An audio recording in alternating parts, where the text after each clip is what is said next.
মানুষের যে human quality, আগে একটা সময় মুরব্বীদের দেখলে মানুষ সালাম দিত, ছোটদেরকে স্নেহ করতো, এগুলো সব নষ্ট হয়ে যাচ্ছে। বাজেটে এই সংক্রান্ত কোনো নাই।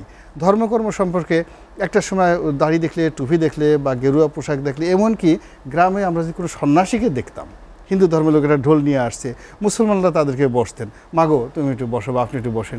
ওখানে ভালো ভালো মানুষ তৈরি হতে থাকবে, আর আমাদের দেশে খালি আজিজ আর বেনজির তৈরি হতেই থাকবে। এর মূল কারণ হলো আমরা সবসময় ওই গরম গরম পেঁয়াজও খেতে পছন্দ করি, আলু পুরি খেতে পছন্দ করি, এবং আমরা খুব মনোযোগ সহকারে দেখি যে ওই খালি হাতে গরম তেলের মধ্যে হাত ঢুকিয়ে পেঁয়াজও উঠাই দিতে পারে। That is our charming. তো ভারতের যে দিল্লির যে রাজনীতি, ওটার ম্যাচুরিটি অনেক আগের থেকে অন্যরকম। ফলে ওটা ভারতে যেটা হয়েছে, ওটা রাতারাতি বাংলাদেশে হবে, অসুবিধা কী বলবে আমি জানি না, বাট আমি মনে করি না যে আমাদের আসলে বাঙালির যে হাজার বছরের ইতিহাস, এটা বাঙালির মতোই হবে। এই দেশে অনেক ভালো ভালো মানুষ জন্ম নিয়েছে, আমরা কিন্তু তাদেরকে ধারণ করতে পারিনি, আমরা তাদেরকে শেষ করে দিয়েছি। ইভেন আপনি বঙ্গবন্ধুর কথা চিন্তা করেন, বঙ্গবন্ধুকে কি আমরা ধারণ করতে পেরেছি? আমরা কি তার আদর্শ ধারণ করতে পেরেছি? আওয়ামী লীগও পারেনি, সাধারণ জনগণও পারেনি। গোলাম মাওলা রানী, আমরা যেটা নিয়ে আলোচনা করছিলাম, ভারতের নির্বাচনের কথা বলছিলেন আহসানুল আদের রহমান, কি প্রভাব আছে? গত 3 নির্বাচনে প্রভাব ছাড়া হয়নি, ভারত আসলে সমর্থন দিলেই সে ক্ষমতায় আসবে, এমন কি বাস্তবতা বাংলাদেশ? ভারত আসলে তাদের নিজেদের দেশে যেই জিনিসগুলো করে, পার্শ্ববর্তী দেশে সেই জিনিসগুলো ভিন্নভাবে হয়। এর কারণ হলো ইভেন তাদের যে ব্যবহার্য জিনিসপত্র, আপনি যদি বাংলাদেশে যে টাটা গাড়িগুলো আসে, বাংলাদেশ মডেল, আর ইন্ডিয়াতে যে টাটা গাড়িগুলো চলে, এগুলোর মধ্যে আকাশ পাতাল ডিফারেন্স। বাংলাদেশে যে টাটা গাড়িগুলো চলে, এইটার ইন্ডিয়ার একটা গাড়ি দিয়ে 10টা টাটা বাংলাদেশের টাটাকে শোয়াই দিতে পারবেন। অর্থাৎ ওরা তাদের নিজেদের জন্য সবসময় ভালো ভালো জিনিস করে। তো সেই দিক থেকে ভারতের যে ইন্ডিয়ার যে ডেমোক্রেসি, এটা তো প্রায় মোর দ্যান 5000 ইয়ার্সের পুরনো, প্রাচীনতম গণতন্ত্র। বিভিন্ন সময় এটিতে রাজতন্ত্র এসছে, সাম্রাজ্য আসছে, কিন্তু তার মধ্যে গণতন্ত্র ছিল। সেই গণতন্ত্র থাকার কারণে দেখুন, মুসলমানরা প্রায় 800 বছর সেখানে শাসন করেছে, কিন্তু অল কে পোস্টগুলো সেখানে যারা যোগ্যতম, হিন্দু হোক, খ্রিস্টান হোক, বৌদ্ধ হোক, জাত হোক, মেট হোক, তাদেরকে কিন্তু সেখানে দেওয়া হয়েছে। এবং সেখানে রেসপেক্টটা কেমন ছিল, মানে হিন্দুরা, ভারতীয় যারা উগ্রবাদী হিন্দু, তারা যে মুসলমান শাসককে সবচেয়ে বেশি ঘৃণা করে এবং যাকে মনে করে যে একেবারে তাদের খুবই শত্রু, ছিল আওরঙ্গজেব। তো সেই আওরঙ্গজেবের সঙ্গে যখন কন্ট্রাডিকশন হলো শিবাজি রাওয়ের, শিবাজি এখন এই যে নরেন্দ্র মোদী যে এলাকা গুজরাটের, সেই এলাকার তিনি একজন সামন্ত রাজা। তো তার বিরুদ্ধে তিনি 21 বছর যুদ্ধ করলেন, 21 ইয়ার্স কন্টিনিউয়াস যুদ্ধ করলেন আওরঙ্গজেব। যুদ্ধ করে এই ভদ্রলোককে অ্যারেস্ট করে নিয়ে আসলেন দিল্লিতে, এনে তাকে গৃহবন্দী করে সসম্মানে একটা বাড়িতে রাখলেন। তো তিনি সম্রাটের কাছে চিঠি লিখলেন যে আমি আমার হিন্দু ধর্ম অনুযায়ী আমি প্রতিদিন মন্দিরে ভোগ দিতে চাই। তো রাজ দরবার থেকে সম্রাট অ্যালাউ করলেন যে ঠিক আছে, প্রতিদিন এইরকম বড় বড় 2 ঝাঁকি গরুর গাড়িতে করে এই মিষ্টি যাইতো এবং উনি সেটা স্পর্শ করে দেন, সেটা মন্দিরে যেত। এবং একদিন এসে শিবাজি করলেন কি, সেই মিষ্টির ঝুড়ির মধ্যে নিজে পালাইয়া সেখান থেকে চলে গেলেন। So that was the respect and democracy in Indian history. যে যদি আওরঙ্গজেব শিবাজি রাওকে ধরে এনে যদি আজকের বাংলাদেশ হতো বা আজকের ইন্ডিয়া হতো, ফার্স্ট কী করতো? প্রথমে শুলে চড়াতো। 21 বছর তোমার বিরুদ্ধে যুদ্ধ করেছি। তো ভারতের যে দিল্লির যে রাজনীতি, ওটার ম্যাচুরিটি অনেক আগের থেকে অন্যরকম। ফলে ওটা ভারতে যেটা হয়েছে, ওটা রাতারাতি বাংলাদেশে হবে, অসুবিধা কী বলবে আমি জানি না, বাট আমি মনে করি না যে আমাদের আসলে বাঙালির যে হাজার বছরের ইতিহাস, এটা বাঙালির মতোই হবে। এই দেশে অনেক ভালো ভালো মানুষ জন্ম নিয়েছে, আমরা কিন্তু তাদেরকে ধারণ করতে পারিনি, আমরা তাদেরকে শেষ করে দিয়েছি। ইভেন আপনি বঙ্গবন্ধুর কথা চিন্তা করেন, বঙ্গবন্ধুকে কি আমরা ধারণ করতে পেরেছি? আমরা কি তার আদর্শ ধারণ করতে পেরেছি? আওয়ামী লীগও পারেনি, সাধারণ জনগণও পারেনি। আমরা কি তার ভালো দিকগুলো, যে মহত্তম যে দিকগুলো, সেগুলোকে আপহোল্ড করতে পেরেছি? তিনি আমাদেরকে যেভাবে বিশ্বাস করেছেন, আমরা কি তাকে বিশ্বাস করতে পেরেছি? তিনি আমাদের প্রতি যে নির্ভরতা দেখিয়েছেন, আমরা কি তাকে নির্ভরতা দেখিয়েছি? তিনি আমাদের জন্য যে স্যাক্রিফাইস করেছেন, আমরা তার জীবনটা নিয়ে নিয়েছি। সো এই দেশে এভাবেই এই ঘটনাগুলো ঘটেছে, এবং এর মধ্যে এলোমেলো রাজনীতি আমাদেরকে করতে হবে। ফলে ভারতের নির্বাচন থেকে আমাদের যে খুব বেশি আশাবাদী হওয়ার বা শিক্ষা হওয়ার আছে, যেমন আমরা কলাম লিখতে চাই, অসীমদা যদি কবিতা লিখতে চায়, তাহলে ভারতের এই রাজনীতি থেকে কলাম লিখতে পারি, কবিতা লিখতে পারি, মানুষকে সাজেশন দিতে পারি, কিন্তু ওই চরিত্র অর্জন করার জন্য যে ভূমি দরকার, সেটা আসলে বাংলাদেশের ইতিহাসে কখনই হয়নি। তাহলে আমাদের যা আছে তাই হবে। 1, 2 নম্বর হলো আমাদের অভ্যন্তরীণ রাজনীতিতে হাজার বছর ইতিহাসে সবসময় ভারতের প্রভাব ছিল। এমনকি দেখা গেল যে গিয়াসউদ্দিন বলবন যখন দিল্লির সিংহাসনে বসা, বাংলাদেশে তার ছেলে নাসিরুদ্দিন বোখরা খান গভর্নর ছিল, বাপের সাথে ছেলের যুদ্ধ লেগে গেল এই বাংলা নিয়ে এবং দিল্লি নিয়ে।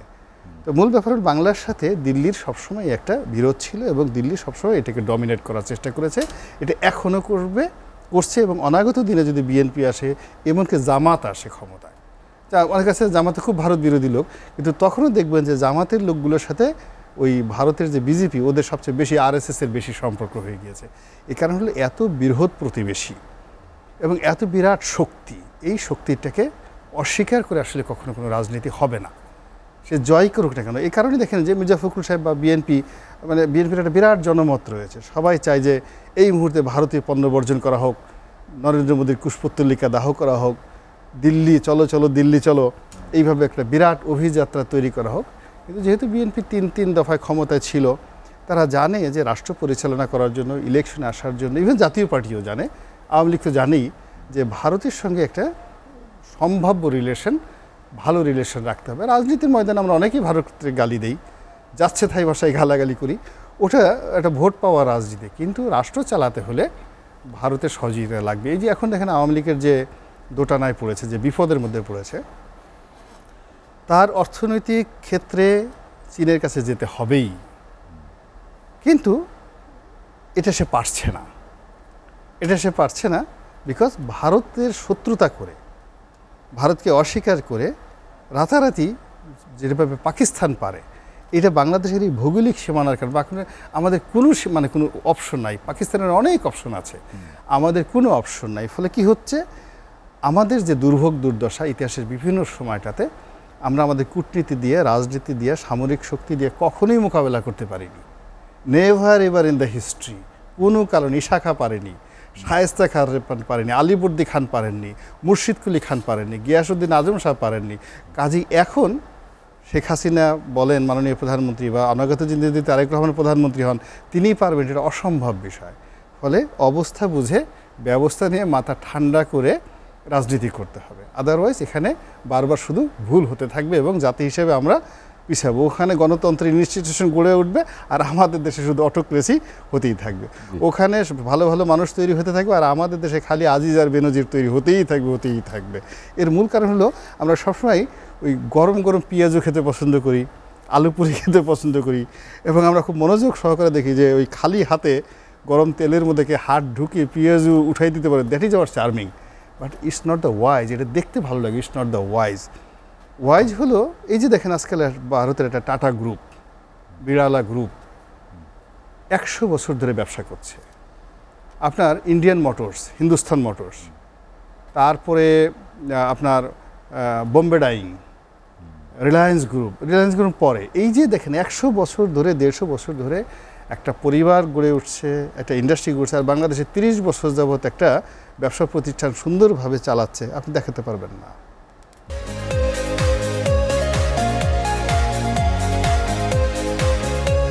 গোলাম মোল্লা রনি ভাই, আলোচনা শেষ করতে চাই, আপনার কাছে আমার 3টি প্রশ্ন সংক্ষেপে জানতে চাই। প্রথমত হলো, রাজনীতির আলোচনায় বাজেটকে খুব বেশি প্রাধান্য দেওয়া হচ্ছে, বলা হচ্ছে অর্থনীতির অবস্থা খারাপ, বাজেট অবাস্তবযোগ্য, অকল্পনীয়, মূল্যস্ফীতি অনেক বেশি। সেটি একটি, বিএনপি আবার নতুন করে বড়সড় আন্দোলনের ঘোষণা দিচ্ছে, শরিক দলগুলোর সঙ্গে আলোচনা চলছে, আজ তাদের দলের মহাসচিব এই কথাও বলেছেন। আরেকটি হচ্ছে যে ভারত বাংলাদেশের রাজনীতি। এখন আমাদের আসলে অনাগত দিনে প্রথমত যেটা বলি, আমাদের বাজেটটা সবসময় গতানুগতিক, এটা একটা আমলাতান্ত্রিক বাজেট, প্রথম থেকে আমলাতান্ত্রিক বাজেট। এর মধ্যে বাজেটের মধ্যে রাজনৈতিক অঙ্গীকার নাই বললেই চলে, একেবারে সেই স্বাধীনতার পর থেকে আজ অবধি।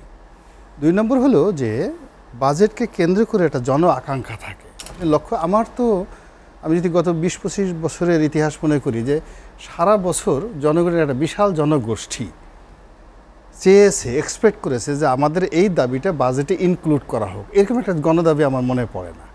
আই ক্যান নট রিমেম্বার যে কোনো একটা পলিটিক্যাল পার্টির কাছে জনগণ আশা করেছে যে বাজেটে এই জিনিসটা আমাদেরকে ইনক্লুড করে দিতে হবে।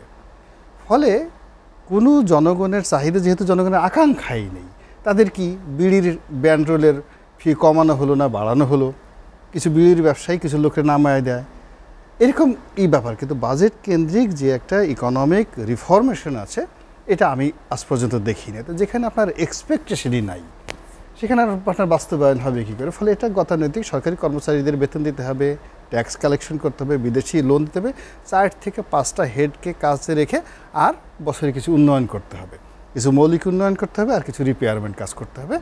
আর ওই এলাকাতে কর্মসৃজনের জন্য যে সমস্ত গতানুগতিক, মানে খুব বেশি আমাদের বাজেটে ভ্যারিয়েশন নাই, কিছু ভ্যারিয়েশন নেই। আর আরেকটা হলো জাতিসংঘের একটা শব্দ আছে সাস্টেনেবল ডেভেলপমেন্ট, যেমন শিক্ষা, মানবিক উন্নয়ন, চিন্তার উন্নয়ন, তারপরে ভালো মানুষ হিসেবে ভালো চিন্তা করার জন্য লং টার্মে যে ইনভেস্টমেন্টগুলো হয় উন্নত বিশ্বে, ভারতেও হয়, থিঙ্ক ট্যাঙ্ক তৈরি করা হয় যেন মানুষ বিকল্প চিন্তা করতে পারে। আমাদের বাজেটে কখনো এই জিনিসগুলো হয়নি। কবিতা লেখার জন্য কোথাও টাকা দেওয়া হয়নি, গবেষণায় এখন না ওইগুলো সবই এলোমেলো হয়ে যাচ্ছে। কিন্তু সাস্টেনেবল ডেভেলপমেন্ট আপনি দেখেন ঢাকা বিশ্ববিদ্যালয়ের যে মান বা শিক্ষার যে মান, ঢাকা কলেজের মান, ভালো ভালো শিক্ষা আজ থেকে 20 বছর আগে যেটা ছিল ক্রমবর্ধমান হারে এটা নিচের দিকে যাচ্ছে। ফলে এটা সাস্টেনেবল ডেভেলপমেন্ট যাচ্ছে না। মানুষের যে হিউম্যান কোয়ালিটি, আগে একটা সময় মুরব্বীদের দেখলে মানুষ সালাম দিত, ছোটোদেরকে স্নেহ করতো, এগুলো সব নষ্ট হয়ে যাচ্ছে। বাজেটে এই সংক্রান্ত কোনো নাই। ধর্মকর্ম সম্পর্কে একটা সময় দাড়ি দেখলে, টুপি দেখলে বা গেরুয়া পোশাক দেখলে, এমনকি গ্রামে আমরা যদি কোনো সন্ন্যাসীকে দেখতাম, হিন্দু ধর্মের লোকেরা ঢোল নিয়ে আসছে, মুসলমানরা তাদেরকে বসতেন, মাগো তুমি একটু বসো বা আপনি একটু বসেন, তারা একটু খাবার দিত এবং তাদের জন্য তার জন্য আবার আলাদা মানে পিতলের মানে ইটি ধুয়ে ঠুয়ে, মুসলমানদের ঘরে আমি দেখেছি হিন্দু বৈরাগীদেরকে পিতলের পানি দেওয়ার জন্য সে তারা দিত। কী করবে? সেটা ভজন শুনবে, তার মুখ থেকে মুসলমানের কট্টরপন্থী মুসলমান নামাজ কালাম পড়বে, একজন হিন্দু সন্ন্যাসীকে তার ধর্মমতে খাবার খাইয়ে তার মুখ থেকে একটা ভজন শুনবে, কৃষ্ণর গান শুনবে। এই দৃশ্য আমি নিজের চোখে দেখেছি ফরিদপুরের মতো জায়গাতে। এটা ছিল আমাদের ধর্মীয় সহনশীলতা এবং এটা ছিল সাস্টেনেবল ডেভেলপমেন্ট। আর এখন কি? হিন্দুদের মূর্তি ভাঙ্গো, মুসলমানদের মসজিদ ভাঙো, মহান করা যাবে না, এই জিনিসগুলো সাস্টেনেবল ডেভেলপমেন্ট। ফলে এই সংক্রান্ত বাজেটে কোনো বরাদ্দ অতীত ছিল না, এখনও নেই। ফলে বাজেট নিয়ে আমার কোনো বক্তব্য নেই, নাম্বার 1। নাম্বার 2 হলো বিএনপির যে আন্দোলন নিয়ে যেটি বলেন আপনি, যেহেতু বিএনপি একটা রাজনৈতিক দল, প্রধান রাজনৈতিক দল, তার কোটি কোটি নেতা কর্মী, তাদেরকে তো আসলে প্ল্যান প্রোগ্রাম ছাড়া, রাজনৈতিক প্রোগ্রাম ছাড়া হবে না, এগুলো করতেই হবে, ধরে রাখতে হবে, এটা ধরে রাখতে হবে। প্রোগ্রাম তারা দিতে থাকবে, প্রধানমন্ত্রী শেখ হাসিনাকে গালাগালি করবে, বঙ্গবন্ধুর কুৎসা করবে, অসীমদাকে গালাগালি করবে, অসীমদা মানুষ বললে সে গিয়া জানাজায় যাইতে পারবে না, এই সমস্ত কথা বলতেই থাকবে। It's the art of politics বাংলাদেশের এখন যে অবস্থা, এটা বিএনপি বলুক এমনকি তার দলের লোকও বলুক, ডাজ নট ম্যাটার, এটাকে মেনে নিতে হবে। আর একটা যেটা প্রশ্ন করলেন যেটা হলো ভারত, জি, ভারত বাংলাদেশের রাজনীতি। হ্যাঁ, ভারত বাংলাদেশের রাজনীতি। ভারত বাংলাদেশের রাজনীতি এখন আমার মতে যেটা আছে সেটা হলো যে ভারতের ব্যাপারে আমাদেরকে নতুন করে ভাবতে হবে। আমাদেরকে ভারত বিরোধিতা, ভারত বিরোধিতার ক্ষেত্রে ভাবতে হবে। ভারত বিরোধিতা করা যায়, কেন করা যাবে না? আপনার কিউবা যদি আমেরিকার বিরোধিতা করে টিকতে পারে, মেক্সিকো যদি আমেরিকার বিরোধিতা করে টিকতে পারে, আর্জেন্টিনা যদি আমেরিকার বিরোধিতা করে সেখানে সে বুক খুলে চলতে পারে, বিকজ ওখানে ওদের একটা জাতীয় ঐক্যমত। এখন পুরো বাঙালি জাতি যদি একত্র হয়ে বলে যে না, আমরা ভারতের এই সীমান্তের ধারে কাছ দিয়ে আমাদের একজন ভারতীয়কে ঢুকতে দেওয়া হবে না, 18 কোটি বাঙালি চাইলে হতে পারে। কিন্তু শুধুমাত্র যদি আপনি হিপোক্রেসি করেন, মুনাফিকি করেন, যে আমি রাতের আধারে গিয়া মোদিকে দাদা বলবো, আর দিনে সারাদিন মোদিকে গালাগালি করব, তারপরে শেষে দিল্লির সেই লাড্ডু মেওয়া খাওয়ার জন্য সারাক্ষণ আমি বসে থাকব আর মানে উন্মুক্ত মঞ্চে দিল্লিকে গালাগালি করব, এই জিনিসগুলোতে আসলে দূরত্ব সৃষ্টি হবে। বাট আপনি যদি রিয়ালি মনে করেন যে না, ভারত খুবই খারাপ, আপনি জনমত গঠন করেন, সেইভাবে আপনি রাজনৈতিক প্রোপাগান্ডা দেন এবং সেইভাবে আপনি বলেন যে সেটা বিএনপি বলেন, আওয়ামী লীগ বলেন, যে তাদের যে নির্বাচনী ম্যানিফেস্টো রয়েছে সেখানে সে বলুক যে না, আমরা যদি কোনো ক্ষমতায় আসি আমরা ভারতের সাথে এই জিনিসগুলো করব না। গোলাম আল্লাহ রনি, আপনাকে অসংখ্য ধন্যবাদ।